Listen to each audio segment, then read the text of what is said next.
तो हेलो दोस्तों, पिछली वीडियो में हमने जो है एनपीओ का चैप्टर जो है शुरू कर दी थी। हालांकि उसका हमने जो है इंट्रोडक्शन हमने ख़त्म कर दिया था। मैंने आपको एनपीओ से इंट्रोड्यूस भी करवा दिया था और साथ में उसके जो है फाइनल अकाउंट्स कौन कौन से वो प्रिपेयर करता है वो भी मैंने आपको जो है अच्छे से बता दिया था। उसमें से एक अकाउंट था रिसिप्ट एंड पेमेंट अकाउंट, वो हमने जो है अच्छे से सीख लिया था, जिसमें सारी रिसिप्ट्स और सारी पेमेंट्स जो है हमारी आती थी।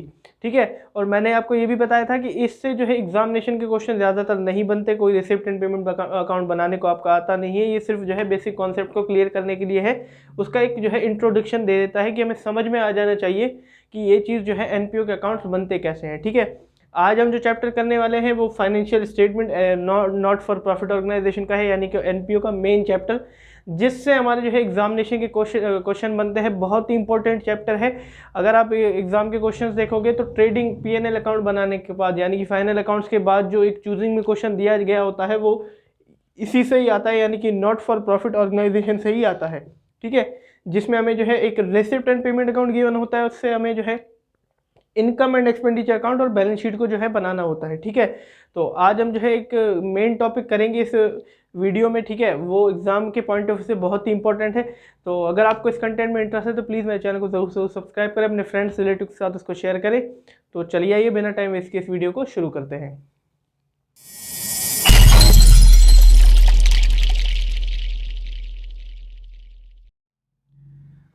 तो दोस्तों, आज जो हम टॉपिक करने वाले हैं उस टॉपिक का नाम है इनकम एंड एक्सपेंडिचर अकाउंट। बहुत ही इंपॉर्टेंट एग्जाम के पॉइंट ऑफ व्यू से। ठीक है, ये इसमें जो है बच्चे बहुत ज़्यादा कंफ्यूज हो जाते हैं, बट थोड़ा सा अगर कॉन्सेप्ट सीख लेता है बच्चा तो इसमें जो है कन्फ्यूजन की कोई गुंजाइश ही नहीं रहती। ठीक है, तो आज हम ये चैप्टर करेंगे, टॉपिक करेंगे जिसका नाम है इनकम एंड एक्सपेंडिचर अकाउंट। इसमें हमारी जो है सारी इनकम्स और सारी एक्सपेंडिचर्स को लिखा जाता है, जिससे हमारा जो है हमारे एनपीओ को सरप्लस होता है या डेफिसिट होता है वो निकाला जाता है। ठीक है, आगे हम बैलेंस शीट भी सीखेंगे। सबसे पहले आज हम जो है एक टॉपिक सीख लेते हैं इनकम एंड एक्सपेंडिचर अकाउंट। ठीक है दोस्तों, पिछली वीडियो में हमने जो है रिसिप्ट एंड पेमेंट अकाउंट सीख लिया था।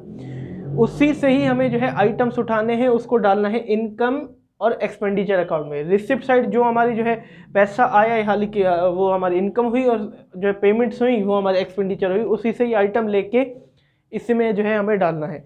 अब रिसिप्ट एंड पेमेंट अकाउंट में हमने सीखा था कि सभी चीज़ें आ जाती हैं, चाहे वो कैपिटल नेचर की हो चाहे रेवेन्यू नेचर की हो, सब की सब आ जाएंगी। ठीक है, और हालात तक कि वो नेक्स्ट ईयर की हो, प्रीवियस ईयर की हो, आउटस्टैंडिंग हो, एडवांस हो, कुछ नहीं देखना। रिसिप्ट आ रही है तो हमें डाल देना है। ठीक है, but income and expenditure account में ये चीज़ें नहीं चलती। इसमें हमें जो है वहाँ से आइटम तो उठाने, बट कुछ एडजस्टमेंट्स करनी होगी। सबसे पहली कंडीशन क्या होनी चाहिए कि वो जो है, अगर रिसिप्ट एंड पेमेंट अकाउंट में कैपिटल और रेवेन्यू दोनों नेचर की चीज़ें आती हैं, यहाँ सिर्फ रेवेन्यू नेचर की चीज़ें आएंगी। ठीक है, यहाँ सिर्फ और सिर्फ रेवेन्यू नेचर की चीज़ें आएंगी, कैपिटल नेचर की चीज़ें बैलेंस शीट में जाएंगी। ठीक है, चार चीज़ें होती हैं, मैंने आपको बताया था। ठीक है, एक्सपेंडिचर्स एंड इनकम्स। एक होती है हमारी सबसे पहले कैपिटल एक्सपेंडिचर। ठीक है, दूसरा होता है हमारी रेवेन्यू एक्सपेंडिचर, तीसरा होता है फिर हमारा कैपिटल रिसिट, और चौथा होता है हमारा रेवेन्यू रिसिट। ठीक है, रिसिट एंड पेमेंट अकाउंट में तो सभी चीज़ आती है, चाहे वो कैपिटल की हो, रेवेन्यू एक्सपेंडिचर हो, कैपिटल रिसिट हो, रेवेन्यू रिसिट हो, सब चीज़ें आते हैं। But income and expenditure account में सिर्फ रेवेन्यू आइटम्स कौन सी, इन दो को मिला के, ये दोनों रेवेन्यू आइटम्स हुई ना, ओनली क्या, रेवेन्यू एक्सपेंडिचर और रेवेन्यू रिसीट ही आएंगी। ठीक है, रेवेन्यू एक्सपेंडिचर साइड में आ जाएंगी और रेवेन्यू रिसीट इनकम साइड में जाएंगी। बस ये दोनों ही आएंगी, कैपिटल रिसीट और कैपिटल एक्सपेंडिचर नहीं आएंगे।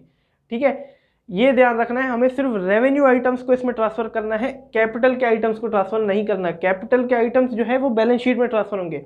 अब कैपिटल एक्सपेंडिचर मैं आपको समझा देता हूँ। सबसे पहले कैपिटल एक्सपेंडिचर, एक ऐसे खर्चे जो हम बड़े बड़े खर्चे करते, एक साल में हमने एक ही बार कर दिया, वो खर्चा हमें सालों तक फायदा पहुंचाता है। जैसे कि हमने कोई बिजनेस का एसेट खरीद लिया, तो ये हमारा कैपिटल एक्सपेंडिचर है, वो एक्सपेंडिचर और इनकम साइड नहीं आएगा। अब भैया कैपिटल एक्सपेंडिचर का ज़्यादातर हम एसेट खरीदते हैं, तो एसेट तो बैलेंस शीट में जाएंगे, एसेट है हमारे पास तो वो तो बैलेंस शीट के एसेट साइड में जाएगा, यहाँ क्यों आएगा। कैपिटल एक्सपेंडिचर हमेशा बैलेंस शीट की एसेट साइड आता है, वो हम जो है बड़े बड़े एसेट जब खरीदते हैं तब जो है कैपिटल एक्सपेंडिचर किया जाता है। एक ऐसा खर्चा जो हमने एक बार कर दिया और सालों साल तक हमें जो है फायदा पहुंचाता है। फिर हम आते हैं रेवेन्यू एक्सपेंडिचर पे। ये छोटे छोटे खर्चे हो गए, ऐसे खर्चे हमने करे 2-3 दिन तक उसने फायदा पहुंचाए, फिर हमें वो खर्चा करना पड़ा, बार बार हम करते रहते हैं। रिकरिंग नेचर के खर्चे जो हो गए तो वो हो गए रेवेन्यू एक्सपेंडिचर। और ऐसा खर्चा आपको लग रहा है कि वो रेवेन्यू एक्सपेंडिचर है तो आप एक्सपेंडिचर साइड उसको ट्रांसफर कर देंगे, ठीक है। फिर हम आते हैं कैपिटल रिसीट पे। भैया कैपिटल रिसीट जो एक बार में बड़ी हमें जो है कैपिटल से रिलेट करती हुई रिसीट आ गई, जैसे कि लाइफ मेंबरशिप फीस आती है, ठीक है, एकदम से बड़ी रिसीट आ गई हमारे पास, तो ये बिजनेस के लिए लायबिलिटी होती है। जैसे कोई स्पेसिफिक किसी बिल्डिंग के लिए या किसके लिए जो है डोनेशन दे दिया एनपीओ के लिए, तो वो लायबिलिटी होती है, वो कैपिटल रिसीट मानी जाती है। तो ये liability side of balance sheet आएंगी, इनकम एंड एक्सपेंडिचर अकाउंट में नहीं आएंगी। फिर हम आते हैं फोर्थ रेवेन्यू रिसीट पे। जो छोटी छोटी रिसीट आती है हमारे पास, आती रहती, साल साल में हम कंट्रीब्यूट करते रहते हैं, जैसे कि सब्सक्रिप्शन हो गया, कोई बेसिक डोनेशन देख के चला गया, रिकरिंग नेचर की रिसीट होगी, तो वो इनकम साइड लिखी जाएंगी, ठीक है। सिर्फ रेवेन्यू आइटम्स जो है इसमें कंसीडर किए जाएंगे। हालांकि उसमें हम अगर देखें रिसीट एंड पेमेंट अकाउंट में सब आते हैं, कैपिटल, रेवेन्यू, एडवांस और हम देखें आउटस्टैंडिंग सब आता है, बट यहाँ पे नहीं, यहाँ पे सिर्फ रेवेन्यू लिखी जाएंगी, ठीक है। सिर्फ रेवेन्यू की जो है वो इनकम लिखी जाएंगी, पहली शर्त ये होती है, ठीक है। कोई अगर आपको लग रहा है, आपको पहचानने में ये दिक्कत हो रही है कि हम पहचाने कैसे कि कौन सी कैपिटल है कौन सी रेवेन्यू है, बट इतना देख लेना, अगर कोई खर्चा और इनकम हमारे सामने आती है, उसमें कोई स्पेसिफिक पर्पस लिखा गया है कि इसके लिए पैसा खर्चा गया है, लायबिलिटी साइड या एसेट साइड जाएंगी, मतलब वो कैपिटल नेचर की है। अगर कोई स्पेसिफिक चीज़ें नहीं लिखी कि इसके लिए खर्चा नहीं किया गया, तो वो हमारी जो है इनकम एंड एक्सपेंडिचर अकाउंट में आ जाएंगी। अब जैसे कि हमने देखा परचेज ऑफ मशीनरी, ये भी हम पेमेंट में लिखते थे, परचेज ऑफ मशीनरी, स्पेसिफिक चीज़ दिखाई दी कि हमने मशीनरी परचेज करने के लिए पैसा दिया, तो ये हमारी कैपिटल एक्सपेंडिचर मानी जाएगी। ये स्पेसिफिक चीज़ आ गई, स्पेसिफिक वाली चीज़ें यहाँ नहीं आएंगी इनकम एंड एक्सपेंडिचर में, स्पेसिफिक वाली चीज़ें कहाँ जाएंगी, बैलेंस शीट में। स्पेसिफिक आ गया, भैया मशीनरी खरीदा है तो ये कैपिटल एक्सपेंडिचर है, एसेट खरीदा है, बैलेंस शीट में चले जाओ, इनकम एंड एक्सपेंडिचर में कोई जगह नहीं है। स्पेसिफिक कोई अगर रिसीट आ गई हमारे पास, जैसे कि donation for building, life membership fees, specific चीज़ें आ गई, भाई बिल्डिंग के लिए हमें डोनेशन मिली है तो कैपिटल रिसीट है, कहाँ जाएगी, liability side of balance sheet, income expenditure में नहीं आएगी। हाँ, अगर जनरल कोई सिंपल लिख दिया, किसी ने डोनेशन दे दी, हाँ तो डोनेशन तो आती रहती है एनपीओ में, वो तो रिकरिंग नेचर की है, रेवेन्यू रिसीट है, आ जाएगी इनकम साइड। सब्सक्रिप्शन हम करते रहते हैं, बार बार हमें मिलती रहती है, रिकरिंग नेचर की है, आ जाएगी इनकम एंड एक्सपेंडिचर में। स्पेसिफिक अगर आपको कोई फील आ रही है तो वो कैपिटल नेचर की हुई, वो नहीं आएगी यहाँ पे, ठीक है। पहली शर्त यहाँ होगी। अब दूसरी शर्त, करंट ईयर की ही चीज़ें लेनी है, करंट ईयर का ही खर्चा लेना है, करंट ईयर की ही जो है इनकम लेनी है। अब इनका और रिसीट पेमेंट में तो सब आते हैं, नेक्स्ट ईयर की भी तक भी दे देता है, वो एडवांस भी दे देता है, आउटस्टैंडिंग भी दे देता है, हमें कुछ नहीं करना, हमें करंट ईयर की चीज़ें लेनी है। क्योंकि हमने अगर हर चीज़ें ले ली रिसीट अकाउंट, पेमेंट अकाउंट में, तो ये एक्रूअल कॉन्सेप्ट के खिलाफ चला जाएगा। अगर हम प्रॉफिट निकालते हैं तो एक्रूअल कॉन्सेप्ट को रख के निकालते हैं। एक्रूअल कॉन्सेप्ट क्या कहता है, उसी साल की इनकम उसी साल के एक्सपेंस लिखो तो हमारे जेन्युइन प्रॉफिट निकलेगा, उसी साल का ही तो लिखेंगे हम। हमें तो अगले साल की, मान लीजिए 4 साल की डोनेशन मिल गई, 4 साल की सब्सक्रिप्शन मिल गई, तो उसको क्या लिख देंगे कि 4 साल की इनकम लिख दी, 1 साल के एक्सपेंस लिख दिए, तो क्या हमारा सही सरप्लस निकलेगा, सही प्रॉफिट निकलेगा? नहीं। करंट ईयर के एक्सपेंस लिखने हैं, करंट ईयर की इनकम लिखनी है, उसमें कितना हमारा सरप्लस हुआ, कितना डेफिसिट हुआ, वो हम जो है लिखेंगे, ठीक है। बात रही अगर करंट ईयर की चीज़ें कैसे निकाली जाएंगी, वो हम जो है अगली वीडियो में इसको एडजस्टमेंट करेंगे। मैं अभी टिक लगाऊंगा कि किन किन पे एडजस्टमेंट होती है, वो मैं आपको जो है सिखाऊंगा, ठीक है। तो चलिए आइए हम जो है आइटम्स देख लेते हैं कि कौन कौन से आते हैं। मैं आपकी बुक से भी और कुछ अपने से भी मैं जो है बताऊंगा कि कौन कौन से एक्सपेंस और इनकम्स होती हैं। सबसे पहले आपकी बुक वाले को जो है हम क्लियर करते हैं। तो पेज नंबर 152 पे आपकी बुक में जो है इनकम एंड एक्सपेंडिचर का अकाउंट का फॉर्मेट बना हुआ है, आप देख सकते हैं, ठीक है। डेबिट साइड हमारे एक्सपेंडिचर्स आते हैं, क्रेडिट साइड हमारी इनकम आती है, और ऊपर लिखा जाता है income and expenditure account of, यहाँ पे फर्म का नाम, सॉरी एनजीओ का नाम आएगा, और फॉर द ईयर एंडेड वो लास्ट डेट आ जाएगी। अगर आपको क्वेश्चन में कोई एनजीओ का नाम नहीं गिवन तो आप सीधा लिख देंगे income and expenditure account for the year ended और लास्ट डेट लिख देंगे, ठीक है। अब डेबिट साइड वहाँ पे रिसीट में, डेबिट साइड में जो है रिसीट थी और क्रेडिट साइड पेमेंट थी, क्योंकि वो कैश बुक से रिलेट कर रहा था। कैश आया तो रिसीट, कैश गया तो पेमेंट, इसीलिए डेबिट क्रेडिट का रूल अपनाया। यहाँ पे जो है एक्सपेंडिचर, यहाँ पे एक्सपेंस हो रहे हैं, और एक्सपेंस जब बढ़ते हैं हमेशा डेबिट होता है, और एक्सपेंस हमेशा डेबिट बैलेंस होता है, इसीलिए डेबिट को यहाँ पे कंसीडर किया गया। फिर बात करेंगे इनकम की। इनकम तो रेवेन्यू हमेशा क्रेडिट बैलेंस होती है, बढ़ती है हमेशा क्रेडिट होती है, तो ये जर्नल एंट्री का रूल यहाँ पे अपनाया गया, इसीलिए यहाँ पे एक्सपेंडिचर डेबिट और इनकम को जो है क्रेडिट कर दिया गया। डेबिट साइड सारे एक्सपेंडिचर आएंगे जो कि कहाँ से निकालेंगे, रिसीट पेमेंट अकाउंट की पेमेंट साइड से, और क्रेडिट साइड ऑल इनकम्स आएंगी, revenue income, only revenue incomes, और कहाँ से वो निकाली जाएंगी, receipt side of receipt and payment account. ठीक है, सबसे पहले आपका जो है लिखा हुआ है एक्सपेंडिचर साइड, हम क्लियर करते हैं रेंट। ठीक है, रेंट, या फिर मैं दूसरा एक एक्सपेंस ले लेता हूँ सैलरी। ठीक है, एक्सपेंस रेवेन्यू नेचर का है ना भैया, बार बार वो होते हैं, रेंट तो हम बार बार देते हैं, सैलरीज तो हम बार बार देते हैं, तो इसीलिए यहाँ पे एक्सपेंडिचर साइड आ जाएंगे, और इन पे जो है एडजस्टमेंट होती है दोनों पे, या कोई भी ऐसा रेवेन्यू एक्सपेंस हो उस पर जो है क्या होती है, एडजस्टमेंट होती है। क्योंकि रिसिप्ट पेमेंट में हमने देखा कि हर चीज़ें हमें अगले साल का भी रेंट गिवन होता था, पिछले साल का भी रेंट गिवन होता था, बट यहाँ पे तो करंट ईयर का आएगा, तो इसमें एडजस्टमेंट की जाएंगी। ठीक है, कुछ एडजस्टमेंट की जाएंगी, वो हम अगली वीडियो में बात करेंगे। कोई भी एक्सपेंस हो तो इस पर भी जो है टिक लगा लीजिए। फिर हमारा गिवन है आगे लिखा हुआ है कि on account of current year salaries, तो मैं उसी सैलरीज की बात कर रहा हूँ। ठीक है, फिर है न्यूज़पेपर एक्सपेंस, जो भी रेवेन्यू नेचर के एक्सपेंस हो वो यहाँ पे लिखे जाएंगे, और कहाँ से लेंगे हम, रिसीट पेमेंट अकाउंट से। न्यूज़पेपर एक्सपेंस हो गया, ठीक है, वो लिखा जाएगा। फिर हमारा लिखा हुआ है कि loss on sale of furniture, loss on sale of furniture, ये हमारा रेवेन्यू जो है एक्सपेंडिचर है। ठीक है, ये हमेशा होता रहता है कि हमने जो है फर्नीचर बेच दिया, कोई एसेट बेच दिया, उस पर हमें नुकसान हो गया, तो रेवेन्यू का है, ये कोई स्पेसिफिक नहीं है, ये कोई कैपिटल जो है एक्सपेंडिचर नहीं है। ठीक है, ये में नुकसान हो गया, बेसिक सा में जो है नुकसान हो गया, एक्सपेंस हो गया, तो उसको हम लिखेंगे loss on sale of furniture. हम अपने एसेट पर डेप्रिसिएशन भी लगाते हैं, तो ये भी हमारा जो है एक रेवेन्यू एक्सपेंस है, तो इसको भी जो है इसमें एक्सपेंडिचर साइड जो है लिखा जाएगा। फिर क्या लिखा हुआ है कि any other item of revenue expense, यहाँ पे सारे कौन कौन से आ जाएंगे, रेवेन्यू एक्सपेंसेस आ जाएंगे, जो भी और आपको लग रहा है कि वो रेवेन्यू एक्सपेंस है, वो ऑल रेवेन्यू एक्सपेंस जो है एक्सपेंडिचर साइड आ जाएंगे। ठीक है, लाइक मैं अगर इस बात करूं तो इंश्योरेंस प्रीमियम हो गया। ठीक है, इंश्योरेंस में बता रहा हूं आपको, इंश्योरेंस प्रीमियम भर दिया, ये बार बार होते रहते हैं, और अकाउंट्स ऑडिट करने के लिए ऑडिट फीस दे दी। ठीक है, अकाउंट ऑडिट कराने के लिए ऑडिट फीस दे दी, रिपेयर्स का खर्चा आ गया। ठीक है, यहाँ ये बेसिक से खर्चे होते रहते हैं, जैसे कि रिपेयर का खर्चा दे दिया, इंश्योरेंस प्रीमियम, ऑडिट फीस हमने पे कर दी, टेलीफोन के चार्जेस हमने पे कर दिए।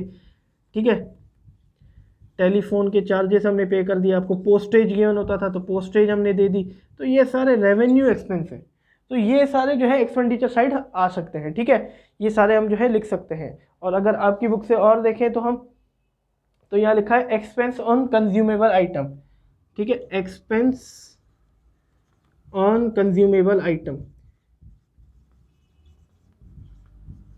अब एनपीओ क्या होता है, कुछ ऐसे आइटम खरीदते हैं जिसको हम जो है कंज्यूम करते हैं, उसमें हमारा खर्चा आ जाता है, जैसे कि स्पोर्ट मटेरियल हो गया, स्टेशनरी हो गया। ठीक है, वो क्या करते हैं, ऐसे सामान खरीदते हैं, और हालांकि एनजीओ प्रॉफिट तो कमाएगा नहीं, तो दान करते हैं, इसको इस्तेमाल करते हैं किसी के लिए, किसी को दे दी, तो इस पर जो खर्चा निकलता है, इस पर हमारी जो है एडजस्टमेंट होती है, तो उसको लिखा जाता है इसमें एक्सपेंस ऑन कंज्यूमेबल आइटम। जैसे कि आपको रिसीट पेमेंट में गिवन होता था परचेज ऑफ स्पोर्ट मटेरियल, हालांकि ये तो एक स्पेसिफिक है, ये तो कैपिटल एक्सपेंडिचर होता है, स्पोर्ट मटेरियल खरीदना, ये तो हम एसेट खरीद रहे हैं, इसको भी जो है एडजस्ट करके कंज्यूमेबल अमाउंट निकाला जाता है कि कितना हमने जो है ये स्पोर्ट मटेरियल या स्टेशनरी कंज्यूम कर लिया, इस पर हमारा कितना खर्चा आया, उस पर लिखा जाता है। ठीक है, एक्सपेंस ऑन कंज्यूमेबल आइटम, इस पर भी एडजस्टमेंट होती है, और ये भी हमारा जो है रेवेन्यू नेचर का खर्चा होता है, ये तो ये भी जो है आ जाएगा। अगली अगर देखें हम तो बस फिर हमारे जो है यहाँ पे खर्चे खत्म हो रहे हैं। ठीक है, यहाँ पे हमारे एक्सपेंडिचर जो भी रेवेन्यू एक्सपेंडिचर आपको दिख रहे हैं वो सारे एक्सपेंडिचर साइड जो है ट्रांसफर किए जाएंगे। रिसिप्ट एंड पेमेंट अकाउंट आपको गिवन होगा, उसमें पेमेंट साइड में देखेंगे, जिसको भी आपको लग रहा है कोई स्पेसिफिक नहीं है और रेवेन्यू नेचर का है, आप सारा यहाँ पे डाल देंगे। बाकी रेंट, सैलरीज और कंज्यूमर आइटम की एडजस्टमेंट होती है, वो मैं आपको अगली वीडियो में जो है एडजस्टमेंट्स कराऊंगा, उससे आपको अच्छे से जो है इनकम एंड एक्सपेंडिचर अकाउंट बनाना आ जाएगा। अब हम चलते हैं इनकम साइड पे। इनकम साइड पे सबसे मेन हर क्वेश्चन पे आपको मिलेगी सब्सक्रिप्शन, जो कि एक रेवेन्यू रिसीट है, रेवेन्यू इनकम है। ठीक है, रेवेन्यू नेचर की इनकम है, ये हर कहीं आपको दिखेगी। और इस पे भी जो है एडजस्टमेंट होती है, क्योंकि रिसीट पेमेंट अकाउंट में हमने देखा था कि हमें जो है पिछले साल की भी सब्सक्रिप्शन, अगले साल की भी सब्सक्रिप्शन, करंट ईयर सबकी गिवन होती थी, और हम लिखते थे कि जो चीज़ आई हम जो है रिसीट साइड में लिख देते थे। बट यहाँ पे सिर्फ करंट ईयर की आएंगी। कौन से ईयर की आएंगी? करंट ईयर की आ जाएंगी। तो करंट ईयर की बनाने के लिए हमें कुछ एडजस्टमेंट्स करनी पड़ती है, जो कि हम अगली वीडियो में सीखेंगे। बस आप अभी इतना समझ लीजिए कि इनकम साइड जो है सब्सक्रिप्शन लिखी जाती है, जो कि रेवेन्यू आइटम है, रेवेन्यू इनकम है, ठीक है। फिर हम आते हैं अगली पे, अगला लिखा हुआ है डोनेशन। भैया बेसिक डोनेशन, किसी ने ऐसी डोनेशन दे दी तो ये हमारी जो है रेवेन्यू इनकम मानी जाएगी। अगर कोई लिख देता है कि डोनेशन कोई स्पेसिफिक पर्पस के लिए हुई है, तो वो हमारी कैपिटल रिसीट मानी जाएगी और बैलेंस शीट की लायबिलिटी साइड में उसको लिखा जाएगा, ठीक है। किसी ने बोल दिया donation for machinery, donation for building, donation for this, donation for this, तो ये हमारी जो है स्पेसिफिक पर्पस हो गया और ये कैपिटल शीट होगी। और कहाँ जाएगी? बैलेंस शीट की लायबिलिटी साइड में, यहाँ नहीं आएगी। जनरल डोनेशन है तो उसको जो है हम लिख सकते हैं। फिर है ग्रांट इन एड। भैया कभी कभी सरकार भी पैसा दे देती है हमें, स्टेट गवर्नमेंट या सेंट्रल गवर्नमेंट, तो ये भी हमारी रेवेन्यू इनकम है। तो income side of income and expenditure account आ जाएगी। फिर है सेल ऑफ ग्रास। ये मैं टाइप बता रहा हूँ आपको, ज़रूरी नहीं है कि हमेशा क्वेश्चन में आपको यही मिले, आपको खुद पहचानना पड़ेगा कौन सी रेवेन्यू इनकम है, कौन सी कैपिटल इनकम है। और तरीका मैंने आपको बता दिया, स्पेसिफिक नहीं होगा तो रेवेन्यू होगा, ठीक है। फिर हमें है इंटरेस्ट ऑन इन्वेस्टमेंट। भैया इंटरेस्ट मिला है इन्वेस्टमेंट में, रेवेन्यू इनकम है, ठीक है, ये भी जो है इसमें आ जाएगी। Sale of old newspaper, revenue income है और इसमें जो है कंसीडर की जाएगी, इसमें आ जाएगी। फिर बाकी जो है लिखा हुआ है ऑल रेवेन्यू इनकम्स, वहाँ पे रेवेन्यू एक्सपेंस था, यहाँ पे फिर सारी रेवेन्यू इनकम्स जो है आ जाएंगी, ठीक है। जो भी आपको लग रहा है कि रेवेन्यू इनकम है ये, उसको आप लिख देंगे। अगर कोई स्पेसिफिक पर्पस इनकम के लिए बताया गया है तो वो कैपिटल शीट मानी जाएगी, कैपिटल इनकम मानी जाएगी, liability side of balance sheet उसको जो है ट्रांसफ़र किया जाएगा। अगर एक और मैं बात करूँ रेवेन्यू इनकम की, तो एंट्रेंस फीस भी हमने पढ़ा था, ठीक है, तो वो भी रेवेन्यू इनकम है, तो वो भी इसमें जो है ट्रांसफ़र की जाएगी। हाँ, लाइफ मेंबरशिप फीस वो कैपिटल शीट है, वो कहाँ चली जाएगी? लायबिलिटी, कैपिटल इनकम है वो, liability side of balance sheet चली जाएगी। एंट्रेंस फीस हाँ आती रहती है, क्योंकि हम पे जो है एडमिशन चलते रहते हैं एनजीओ मेंबर्स के, तो यो तो आती रहती हैं, तो उसको जो है यहाँ पे जो है ट्रांसफ़र किया जाएगा। हाँ, लाइफ मेंबरशिप फीस वो चली जाएगी liability side of balance sheet, ठीक है। तो सारी इनकम्स और सारे एक्सपेंडिचर जब आप लिखोगे तो आपको जो है बैलेंसिंग करना होगा, ठीक है। बैलेंसिंग करना तो आपने सीख ही रखा होगा। अगर हाँ क्रेडिट साइड आपकी बड़ी आती है, क्रेडिट साइड को आप टोटल करते हो, क्रेडिट साइड बड़ी आती है तो दोनों साइड अमाउंट आ जाएगा, और डेबिट साइड में जो बैलेंस बचेगा, फिर डेबिट साइड में माइनस करोगे तो बैलेंस बचेगा, तो जो बैलेंस बचेगा उसे हम बोलते हैं सरप्लस। कैसे निकलेगा? बैलेंसिंग फिगर से। अगर आपका क्रेडिट बैलेंस आता है, यानी कि क्रेडिट साइड बड़ी आती है और डेबिट साइड आपकी छोटी आती है, सारा माइनस करके आपका जो है सरप्लस निकलेगा, ठीक है। कैसे? If income is excess over expenditure, ठीक है। अगर इनकम किससे बड़ी हुई? एक्सपेंडिचर से। क्रेडिट बैलेंस बढ़ा हुआ, क्रेडिट साइड बढ़ा हुआ, तो यार सी बात इनकम बड़ी हुई एक्सपेंडिचर से, तो आपका सरप्लस निकलेगा। हाँ, अगर आपकी डेबिट साइड बड़ी हो गई, क्रेडिट साइड छोटी होगी, तो उससे माइनस करते जो बैलेंस निकलेगा उसको हम जो क्या बोलेंगे? डेफिसिट हो गया। सरप्लस नहीं हुआ, क्या हुआ? डेफिसिट हो गया, बैलेंसिंग फिगर से निकलेगा। और निकलेगा कैसे? If expenditure is excess over income, अगर एक्सपेंडिचर बढ़ा हुआ है इनकम से तो आपका डेफिसिट निकल जाएगा, ठीक है। तो इस तरीके से आपको जो है इनकम एंड एक्सपेंडिचर अकाउंट बनाना है। सारे रेवेन्यू एक्सपेंडिचर्स ले लेते हैं, सारी रेवेन्यू इनकम्स ले लेनी है, और अगर क्रेडिट साइड बढ़ा आता है तो सरप्लस निकलेगा, डेबिट साइड बढ़ा आता है तो डेफिसिट निकलेगा।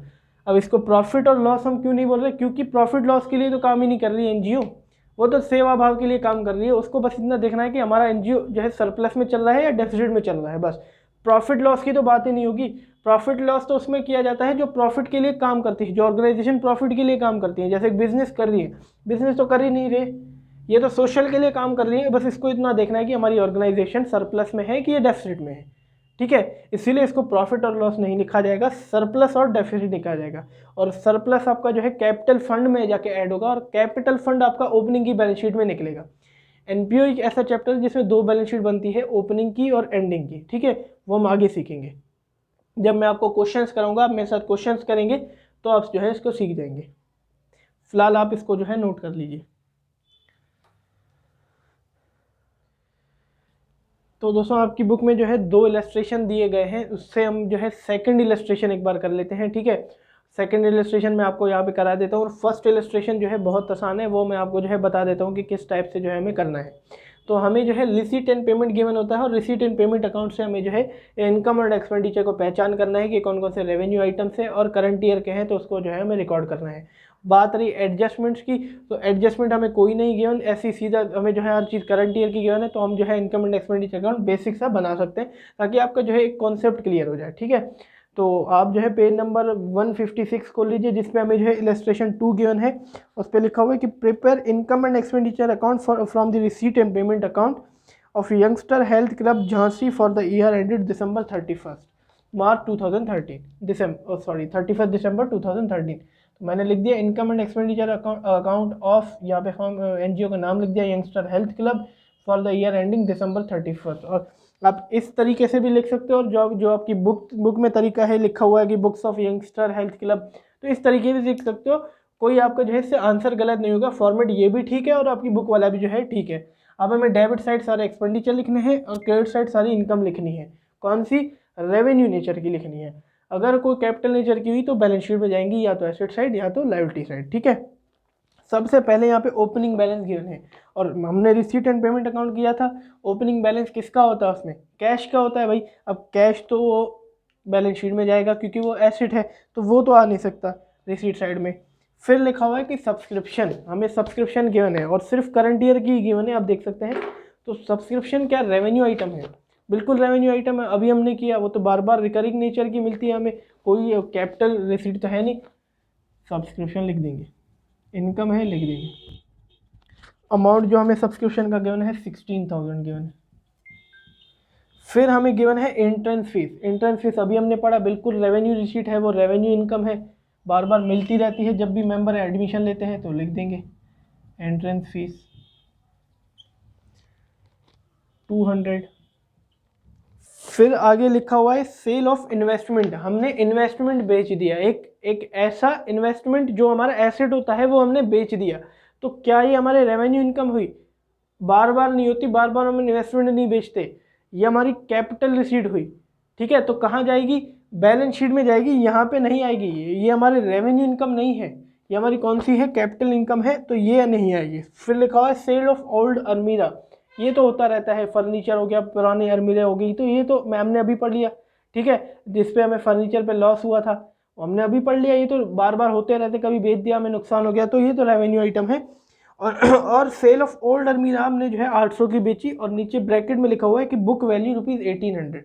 भैया अलमीरा 1800 रुपये की थी और हमने 800 की बेच दी, तो ये तो इनकम तो नहीं हुई, लॉस हो गया। ये एक्सपेंडिचर में लिख दो इसको, लॉस ऑन सेल ऑफ अलमीरा। कितने का लॉस हो गया? ये 1800 की चीज़ 800 में बेची थी, तो 1000 रुपये का हमें लॉस हो गया। तो इस तरीके से भी आपको जो है वो भटका सकता है क्वेश्चन देके, जैसे कि लिखा हुआ था ना, हमने अभी पिछली स्लाइड में हमने जो है इनकम एक्सपेंडिचर पढ़ा, उसमें लिखा हुआ था loss on sale of furniture, तो ऐसे ही निकलता है। रिसीट साइड में आपको दे देता है कि इतने में पढ़ लिया और बुक इतने में हमने बेच दिया, और बुक वैल्यू लिखी होती है, ऐसी हमें लॉस निकालना होता है, ठीक है। फिर लिखा हुआ है डोनेशन, भैया रिकरिंग नेचर की है, रेवेन्यू इनकम है, तो आ जाएगी। हाँ, अगर ये डोनेशन कोई स्पेसिफिक पर्पस की होती तो लायबिलिटी साइड में जाती, तो हमारी कैपिटल शीट बन जाती, और उसकी बुक जो है वैल्यू दे रखी है 2500 दे रखी है। रिसीट साइड हमारा खत्म। अब आते हैं हम पेमेंट साइड में। पेमेंट साइड में सबसे पहले लिखा हुआ है रेंट। भैया रेंट तो रेवेन्यू एक्सपेंडिचर है, तो रेंट तो आएगा ही आएगा 3600। फिर हमें गिवन है स्टेशनरी, भैया ये भी आएगी, रेवेन्यू एक्सपेंडिचर है ये तो बार बार हम खरीदते रहते हैं स्टेशनरी, 450। फिर हमें गिवन है सैलरी, सैलरी भी हम एम्प्लॉयज़ को बार बार देते रहते हैं, रेवेन्यू नेचर की है, 4800। फिर हमें लिखा हुआ है कि परचेज ऑफ इक्विपमेंट्स, हमने इक्विपमेंट खरीद लिया। इक्विपमेंट हमारे जो है एसेट होते हैं, और ये हमारी रेवेन्यू इनकम नहीं है, और सॉरी रेवेन्यू एक्सपेंडिचर नहीं है, हमारा कैपिटल एक्सपेंडिचर है। ये एक एसेट खरीदा हमने तो बैलेंस शीट में जाएगा, ठीक है। बार बार हम इक्विपमेंट्स नहीं खरीदते। एक्सपेंस ऑन कंपटीशन, ये हमारी रेवेन्यू है, कंपटीशन कराते रहते हैं, उस पर खर्चे होते रहते हैं हमारे, एनजीओ तो कराता ही रहता है कंपटीशन। एक्सपेंस ऑन कंपटीशन, तो ये रेवेन्यू एक्सपेंस है 2800। फिर है मिसलेनियस एक्सपेंस, तो ये भी रेवेन्यू ही है, और छोटे मोटे खर्चे 650। फिर जो है फर्नीचर परचेज कर लिया हमने एक ऐसा खर्चा जो हम एक ही बार करते हैं और सालों साल तक हमें फ़ायदा पहुंचाता है। फर्नीचर हमने परचेज कर दिया। अब क्या बताओ कि बार बार हम जो है 2 दिन के बाद हम फिर से एक फर्नीचर खरीदेंगे, 2 दिन के बाद फिर से एक फर्नीचर खरीदेंगे? बिल्कुल नहीं, हो ही नहीं सकता। हमने एक बार खरीद लिया, अब सालों तक हमें ये फ़ायदा पहुंचाएगा। और जो खर्चा हम एक बार करते हैं और सालों तक हमें फ़ायदा पहुंचाता है वो कैपिटल एक्सपेंडिचर कहलाता है, रेवेन्यू नहीं। फर्नीचर हमारा कैपिटल एक्सपेंडिचर है और ये बैलेंस शीट में जाएगा एसेट साइड में। हमने एसेट खरीदा है तो एसेट में उसको रिकॉर्ड किया जाएगा। क्लोजिंग बैलेंस, कैश का बैलेंस है, एसेट साइड में जाएगा, बस और कुछ नहीं लिखना हमें। सारे के सारे हमने जो है एक्सपेंस ऑन कंपटीशन, ये सब जो हमारे जो है रेवेन्यू के थे और रेवेन्यू इनकम्स थी, रेवेन्यू एक्सपेंडिचर थे, वो हमने रिकॉर्ड कर ली। अब हमारा सरप्लस निकलेगा या डेफिसिट निकलेगा, बस वही हमें जो है निकाल लेना है। तो दोस्तों यहाँ हमारी जो है क्रेडिट साइड बड़ी आई थी 18,700 से, तो क्रेडिट साइड दोनों साइड मैंने लिख दी, ठीक है, अमाउंट के साइड, और सारा डेबिट साइड माइनस करके मैंने जो है सरप्लस निकाल लिया। हमने बोला, मैंने आपको पहले ही बोला था कि क्रेडिट साइड बड़ी आएगी तो सरप्लस निकलेगा, डेबिट साइड बड़ी आएगी तो डेफिसिट निकलेगा। हमारी यहाँ इनकम्स बड़ी थी एक्सपेंडिचर से, इसीलिए हमारा जो है सरप्लस निकल गया, ठीक है। तो इस तरीके से आपको सारे रेवेन्यू आइटम्स लेके इनकम एंड एक्सपेंडिचर अकाउंट को प्रिपेयर करना है, ठीक है। कुछ एडजस्टमेंट होंगी हर आइटम पे, वो हम जो है अगली वीडियो में सीखेंगे। फिर बैलेंस शीट को सीखेंगे, फिर फुल ऑफ क्वेश्चन करेंगे जिस पे दोनों से हमें कनेक्शन मिल जाएगा, इनकम एंड एक्सपेंडिचर अकाउंट से और बैलेंस शीट से, ठीक है। लॉस निकालेंगे, कंज्यूमेबल आइटम की मैं आपको एडजस्टमेंट भी सिखाऊंगा, तो वो सब हम जो है अगली वीडियोज़ में करेंगे। फिलहाल आपने इतना ही सीखना है इनकम एंड एक्सपेंडिचर अकाउंट कैसे बनाया जाएगा, ठीक है। अब बात करते हैं हम इलस्ट्रेशन 1 की, ठीक है। इलस्ट्रेशन 1 जो है आपको पेज नंबर 155 पे गिवन है, आप खोल सकते हैं। वो मैंने इसको आपको इसलिए नहीं कराया क्योंकि इसमें सिर्फ बैलेंसेज ऐसे ही गिवन थे, इनका रिसीट पेमेंट नहीं गिवन था। तो आपका कॉन्सेप्ट क्लियर हो, रिसीट से कैसे हमें पहचानना है इनकम और पेमेंट से हमें कैसे एक्सपेंडिचर पहचानना है, वो मैंने जो है सिखाना था। बैलेंसेस को हम देख लेते हैं, ठीक है। सबसे पहले कैश बैलेंस हमें गिवन है, वो एसेट साइड जाएगा, वो इनकम एंड एक्सपेंडिचर अकाउंट में नहीं आएगा। फिर लिखा हुआ है सब्सक्रिप्शन, ये हमारी रेवेन्यू इनकम है, रेवेन्यू आइटम है, तो इनकम साइड इसको जो है लिखा जाएगा। इंटरेस्ट रिसीव, ये भी रेवेन्यू इनकम है हमारी, इंटरेस्ट मिलता रहता है हमें ब्याज, ठीक है, कोई भी इन्वेस्टमेंट पे, तो ये भी हमारी रेवेन्यू इनकम है, तो ये इनकम साइड लिखा जाएगा। फिर लिखा हुआ है स्पोर्ट मटेरियल, अब जाहिर सी बात है परचेज ही किया होगा, ऐसे ही तो लिखा रहता था रिसीट पेमेंट में, परचेज ऑफ स्पोर्ट मटेरियल, तो ये हमारी कैपिटल एक्सपेंडिचर है, एसेट खरीदा है, बैलेंस शीट में जाएगा, यहाँ नहीं जाएगा। मैच फंड, भैया कोई भी फंड हो, जनरल फंड, स्पेसिफिक कोई भी फंड होता है, बिल्डिंग फंड, लायबिलिटी होती है एनजीओ के लिए, कहीं पे भी नहीं लिखना, सीधा बैलेंस शीट में इसको डाल देना है। डोनेशंस रिकरिंग नेचर है, रेवेन्यू आइटम है, इनकम साइड में इसको लिखा जाएगा। Sale of grass income side में लिखा जाएगा, रेवेन्यू है। न्यूज़पेपर एक्सपेंस रेवेन्यू एक्सपेंडिचर है, एक्सपेंडिचर साइड लिखा जाएगा, अभी हमने सीखा था जब हमने फॉर्मेट सीखा था ना। फिर लिखा हुआ है इन्वेस्टमेंट परचेज, ये कैपिटल एक्सपेंडिचर है, हमने इन्वेस्टमेंट खरीदा है, एसेट है, तो asset side of balance sheet जाएगा, यहाँ पे कहीं नहीं आएगा। सैलरीज पेड रेवेन्यू है, आ जाएगा expenditure side. Rent paid revenue है, एक्सपेंडिचर साइड आ जाएगा। मिसलेनियस रिसिप्ट, तो रिसीट हुई है कोई भी, तो इनकम साइड जो है इसको लिखा जाएगा। टेलीफोन चार्जेस, टेलीफोन चार्जेस ये भी रेवेन्यू है हमारे, रेवेन्यू एक्सपेंडिचर है, तो एक्सपेंडिचर साइड इसको जो है लिखा जाएगा, ठीक है। फिर आपका जो है डेफिसिट निकल रहा है, सरप्लस निकल रहा है, आप कैलकुलेशन करके खुद भी कर सकते हैं, और सॉल्यूशन आपको वैसे गिवन है, आप वहाँ से भी जो है देख सकते हैं, ठीक है। तो इस हिसाब से हमें जो है इनकम एंड एक्सपेंडिचर अकाउंट बनाना था, सारे रेवेन्यू आइटम्स लेने हैं, तो हमारा सरप्लस निकलेगा या डेफिसिट निकलेगा। क्रेडिट साइड बड़ी आएगी तो सरप्लस, डेबिट साइड बड़ी आएगी तो डेफिसिट निकलेगा। बस फिलहाल यही मेन टॉपिक आपको जो है समझाना था। आप प्रैक्टिस करिए, क्वेश्चन निकाल के गूगल कर सकते हैं आप, नहीं तो सीबीएसई की बुक्स आती हैं, टीएस ग्रेवाल की, गोयल की, ठीक है, उससे आप देख सकते हैं। बाकी गूगल पे तो आपको बहुत ऐसे क्वेश्चन मिल जाएंगे, इसकी भी आप जो है प्रैक्टिस करते रहिए। तो धन्यवाद दोस्तों मेरी वीडियो को एंड तक देखने के लिए। इस वीडियो में हमने जो है इनकम एंड एक्सपेंडिचर अकाउंट का टॉपिक हमने जो है खत्म कर दिया है। अगली वीडियो में एडजस्टमेंट्स आएंगी कि इन ये जो आइटम्स है इनकम एंड एक्सपेंडिचर अकाउंट के आइटम है, इनमें कौन कौन से मैंने आपको जो है टिक लगाए थे उस पर मैं आपको वो कराऊंगा, एडजस्टमेंट कौन कौन सी होती है वो बताऊंगा। उससे अगली वीडियो बैलेंस शीट की आएगी, और उससे अगली वीडियो जो है मैं आपको क्वेश्चंस कराऊंगा, मोस्ट इंपॉर्टेंट वीडियो होगी। वो हम जो है सीखेंगे, क्वेश्चंस फुल ऑफ क्वेश्चन होंगे पूरे, कैसे जो है किए जाते हैं। तो ऐसे ही आप मेरे साथ पढ़ते रहिए, वीडियोस देखते रहिए, अपने फ्रेंड्स और रिलेटिव के साथ उसको शेयर करते रहिए। चलते हैं हम भी। Have a nice day.